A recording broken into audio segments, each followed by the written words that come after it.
உங்க குழந்தைக்கு அடிக்கடி தும்மல் வருதா? அதுவும் காலையில எழுந்த உடனே ஒரு 10, 20, 50 தும்மலாச்சும் போடுறாங்களா? இந்த ஏர்லி மார்னிங் ஸ்னீசிங்க்கு காரணம் தான் என்ன அப்படின்னு பார்க்கலாமா? சோ முன்னாடி எல்லாம் பெரியவங்களுக்கு மட்டுமே ரொம்ப பிரிடாமினன்ட்டா வரக்கூடிய இந்த அடுக்கு தும்மல் இப்பெல்லாம் குழந்தைங்களுக்கே வர ஆரம்பிச்சிருச்சுங்க. என்னோட பிராக்டிஸ்ல 2 வயசு 4 வயசு குழந்தைங்களுக்காமே இந்த மாதிரி அடுக்கு தும்மல் பிரச்சனை வருது. சோ இதோட சேர்த்து மத்த 3 சிம்டம் நான் சொல்றது உங்க குழந்தைக்கு இருந்தா நீங்க கேர்ஃபுல்லா கவனிக்கணும்.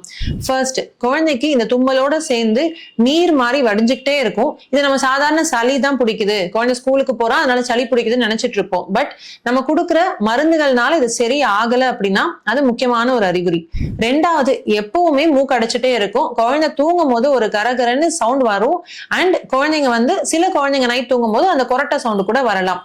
நாலாவது முக்கியமான அறிகுறி என்ன அப்படின்னா, குழந்தைங்களுக்கு ரொம்ப நமிச்சல், அதாவது சில குழந்தைங்க முகத்தை தேய்க்கிறதோ மூக்க தேய்க்கிறதோ கண்ணை சுத்தி தேய்ச்சிக்கிட்டே இருப்பாங்க. சில குழந்தைங்களுக்கு கண்ல இருந்து கூட நீர் வடியும்.